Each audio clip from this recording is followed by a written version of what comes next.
All right. Thanks for joining us on this episode of the All Sports Tucson Talk. We're going to be talking about the Mount Rushmores of Arizona basketball, different eras. I'm going to be touching on the Fred Snowden Mount Rushmore. My brother Andy's going to be talking about the Lute Olson Mount Rushmore in his opinion, and Troy about the Shawn Miller Mount Rushmore, based on his opinion. And I guess I'll go ahead and start it off. For Snowden, and I know Andy knows this because he's a little bit older than I am, and he remembers Snowden. But really, there was just a handful of really standout players in the Snowden era. Everybody knows about Bob Elliott. He's one of only 119 players in college basketball history that reached 2,000 points and 1,000 rebounds in a career. So he's definitely on the Mount Rushmore of Fred Snowden era.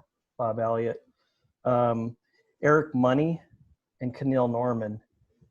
They're arguably in that top four. The most struggle I had was between basically Keneal Norman and Larry Demick. I know Bob Elliott's a shoe-in. I think Eric Money's a shoe-in. He had like 5 30-point games as a guard, and yet he still broke assist records. He had the most assists for a freshman coming in 72, 73. He's from Detroit, along with Keneal Norman. Well, so those were the two best freshmen you've ever had. Yeah, they also what favored them is Snowden just let them do whatever they wanted. Really, they jacked up about 900 attempts in their freshman year. Can you imagine that? That's not going to happen today. Yeah. But credit Snowden because he basically gave them the ball and say, okay, you guys are shooting it or you're making plays. So they did. So Eric Money, Bob Elliott, and then you have Keneal Norman, Al Fleming, and Larry Demick. So yeah, Al Fleming has to be on there because he had almost 2,000 points, and he did have over 1,000 rebounds. He has a career record in rebounds with 1190, and he had the most double doubles until DeAndre Ayton passed him for 24. He had 23 in a season. So Bob Elliott, Al Fleming, and Eric Money. So now that brings me to Keneal Norman and Larry Demick. Larry Demick was drafted in the first round, the 9th pick overall in the 79 draft by the Knicks. Mm-hmm. But I think based on what Keneal Norman did with Money, and he averaged 24 points in the first 2 seasons, and this was without the 3-point line or the shot clock. So I would give Keneal Norman a slight edge over Larry Demick. So my Mount Rushmore for Fred Snowden would be Eric Money, Keneal Norman, Bob Elliott, and Al Fleming. And there was other great players like Russell Brown, Herman Harris, Jim Rappas.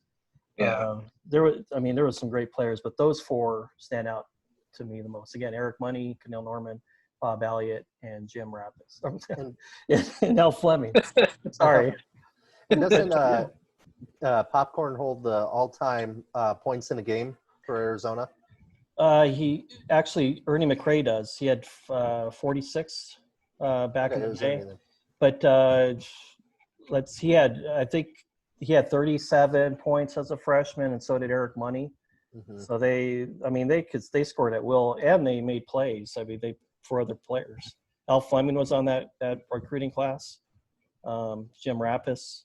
So they did score a lot and they shot a lot, but they did a lot of playmaking and got other people involved. So and they ran. Yeah, they were running up and down the court. It was fun to watch. Great brand of basketball. All right, so I got the easy one now. Yeah. I think everyone has 3. Although some may not agree with my first one. You have to start in the beginning in the Lute Olson era with Pete Williams. And I have to put a slash with Eddie Smith. But Pete Williams started it going. I think he was from Dodge Junior College. Is that true? Dodge City? But anyway, he put the UVA on the shoulders, and that laid the foundation for Shawn Elliott up. Shawn Elliott's got to be in everyone's Mount Rushmore. And then you have to go we only have 1 national championship. Miles Simon is the MVP of that game.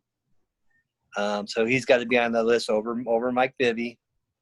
And then you have to go with, and then you have the fourth one. You have Mike Bibby, Damon Stoudamire, Shawn Stoudamire, and on and on and on. Steve Kerr, Judd Buechler.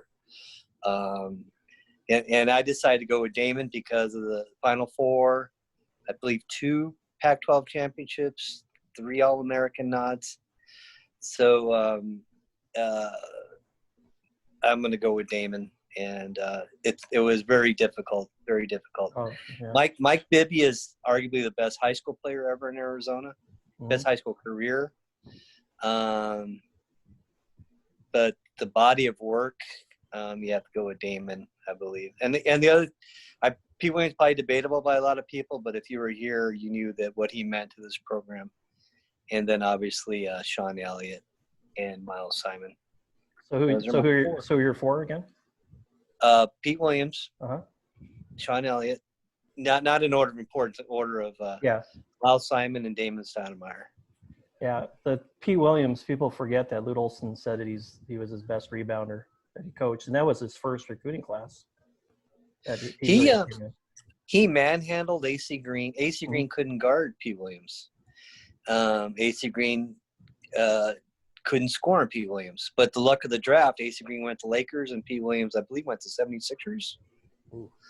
Either that or the Nuggets. The Nuggets? Yeah. I remember Pete Williams telling me that it was just where he went. He could have had a different career. And then he said he remembered he took a shot on Dr. J, and Dr. J put it like in the 4th tier. That was his welcome to the NBA. And AC Green walked into that dynasty. So, that's just the way it goes.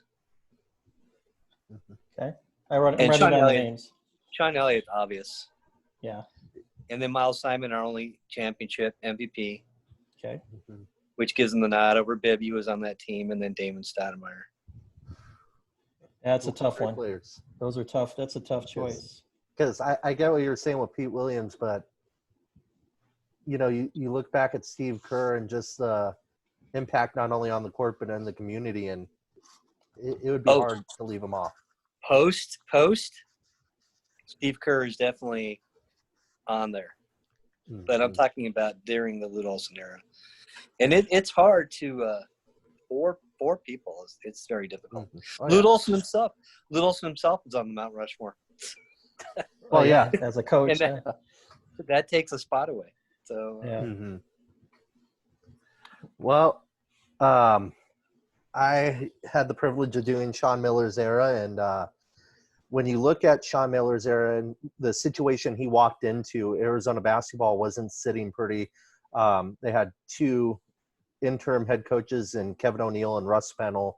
His first year, he kind of got lucky a little bit in his recruiting class. USC let go Tim Floyd, and that brought him Derek Williams, Solomon Hill, Momo Jones, Kevin Parham, and Kirill Nadiausko. Sorry if I messed up that name. But that first year, they went 15-16. So I'm going to do mine off the list of importance real quick. But just mind you, that first year, 15-16, in a rebuilding year. But number 1, I have T.J. Mcconnell. I think he represented everything Shawn Miller is on and off the court in terms of a leading point guard that you can trust with your team. He was kind of a spitting image of Shawn back to his college days, grinded out, assist guy. He averaged 5.8 assists to 1.9 turnovers. That's a phenomenal ratio. Number 2, I have the guy that helped turn Arizona around, Derek Williams.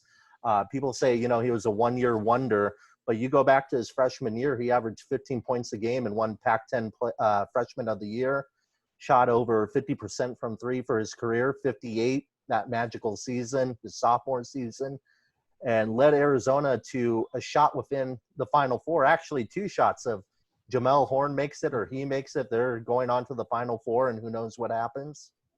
And then number 3, Nick Johnson. I think you look at the longevity of his career, 3 years. You don't see a lot of 4-star, 5-star guys staying 3 years anymore. And he was able to make an impact both offensively and defensively for the Wildcats. I'm not sure if he won Pac-12 Defensive Player of the Year. I think it actually went to Sean Payton the third, if I remember correctly, that year. But he won Pac-12 Player of the Year his junior year, and he led the Wildcats to an Elite Eight and came within one shot against Wisconsin. And then that fourth spot, I've been debating between three players, and Solomon Hill, Dusan Ristic, and Caleb Tarczewski, who maybe isn't a fan favorite, but 4-year career, 2 Elite Eights, and the centerpiece of a great defensive team. But I went with Solomon Hill because he was in that recruiting class that changed the course of Arizona basketball in the immediate future. But what he did was he averaged over 1,000-something points, 500 rebounds, and I think 400 assists. When he first came into Arizona, I don't think anybody thought this guy's going to play in the NBA.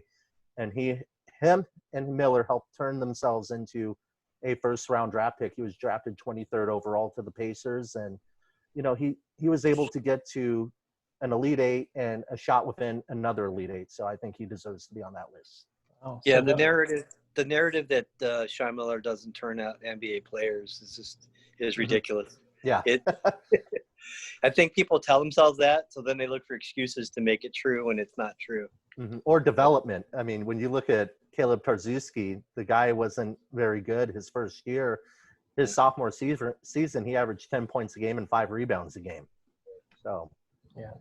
So no one and dones in that. no. Oh, good. Yeah. If I had to go with one that was close to a one and done, it would be Rondé Hollis Jefferson, who was a 2-year player. 2 years. And again, got robbed of Defensive Player of the Year. I think you asked anybody in the country, and he was the best defensive player that season, but it went to Gary Payton III. But, I mean, he was just a phenomenal all-around player. But I went with guys with longevity. Yeah, no Aiden. No Yeah, Aiden, no Markkanen. No, Aaron Gordon. Aaron Gordon. Yeah. Great Well, players. I Yeah. think Miller's era is probably the most difficult to pick for. yeah. Well, I know. Well, Lute had tons of players you can put in there. Mhm. But yeah, Brian Williams. I mean, it just goes on and on. Chris Mills. Chris Mills.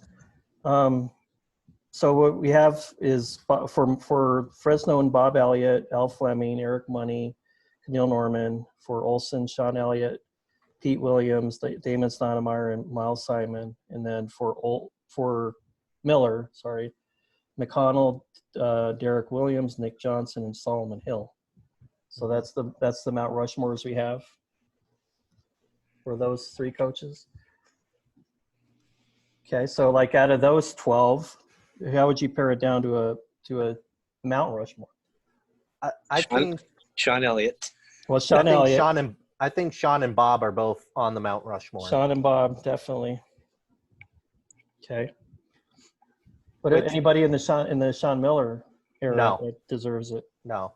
Yeah, I don't think so either. And it's I wouldn't say it's because of what they've – I mean, if they got to a championship, then maybe. But you just look at the Lute Olson era, and there's no way they can compete with that. Yeah.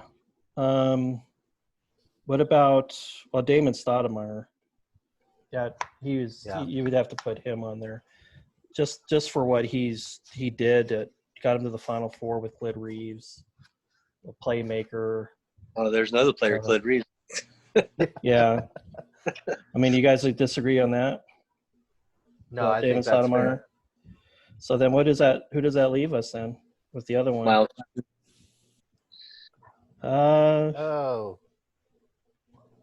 Miles Simon. Yeah. Out of those choices, probably. Yeah. Out of those choices, I would say yeah. Okay. And then we can pick some outliers. I mean, there's a ton. Well, for me personally, I grew up watching him, and it made me fall in love with the game of basketball. Is Salim Stoudamire? You know, when I think of number 20, I actually think of Salim first, and maybe that's just youth, but I think he's one of the best 3-point shooters I've ever seen. And then there's number 10. U of A sold that number 10 jersey for years, for probably 2 decades. Yeah. Mm-hmm. Yeah. The thing with Salim is he came on strong toward the end of his career. He had some rocky beginnings there with Lute. That was well documented. But he's Steve Kerr and him are like neck and neck for the top 3-point shooters in U of A history. Kerr had that phenomenal senior year. He shot 55 or 57% from 3-point range. Mm-hmm. It still has U of A record. And Actually, I do it's believe not. the line changed like 3 times in Steve Kerr's career or something like that. It was No, it was only, I think he had it, the 3-point line, either the last year of his career or the last 2 years. yeah, because it I used to think the last be below the arc, and then it was above the arc, and then it was way beyond the arc, and now it's the tip of the arc. Yeah, I think he only had it if I can remember correctly, he only had it his senior year. The 3-point line came in 87, 88. And he shot 57%, right? He was unbelievable Because his whole career. Derek shot 58% his sophomore year. Derek Williams? Yeah, shot 58%. Well, he didn't shoot that much, though, from 3-point range. He took about 3 a game. Yeah. But I think Steve Kerr, obviously Steve Kerr and Salim Stoudamire are the 2 best perimeter shooters ever in U of A history. Mm-hmm. So our Mount Rushmore might not match with a lot of other people's, but we have Bob Elliott, Sean Elliott, Damon Stoudamire, and Miles Simon. So who I would put in there in place of Miles Simon would be Steve Kerr, just because of what he meant. Same. Yeah, just because what he meant to the whole program and Steve Kerr and Pete Williams, you can flip them around. That's Well, P. Williams deserves to be mentioned too. It's just too many. Yeah, Mm-hmm. but Kerr's whole story, the whole thing, his persona, I don't think there's another player like him. When you think about there'll never be another. Not at U of A, there'll never be another player like that. Yeah, I think the closest thing is not in terms of playing style, but where the community gathered around him is McConnell. Yeah. And McConnell's probably close. He's the most popular Miller player. Mm-hmm. Even then, people said he couldn't do it. Yeah. First with Steve Kerr, you were like, you wanted him to do it. Mm-hmm. So it was, and it's hard for some people to believe Steve Kerr has all those NBA championships, coaching and playing, and so they can't wrap their head around it. Mm-hmm. Point guard U. I mean, it didn't start with Steve Kerr. It started probably with Russell Brown and Jim Rappas. They started point guard U, but Steve Kerr made it strong. And then it kept on going until who was the player that transferred to New Mexico? Russ, I'm trying to think of his name. That's when the lineage of point guards kind of stopped, and then it started getting back up again. Well, it stopped basically after Terry, I think. Yeah. Terry, because then after that, it kind of went to a. Shakur was supposed to be next in line. Shakur, that didn't really pan out that well. I mean, he's a 4-year player, and he tried, but yeah. If Shakur didn't have those turnovers in that final 5 minutes against Illinois, he might be on the Mount Rushmore. Oh, Jason Gardner. I'm sorry. After Jason Terry was Jason. Oh, yeah. Gardner. Jason Gardner. Yeah. So Jason Gardner was there. I mean, and then you got Richard Jefferson, Luke Walton.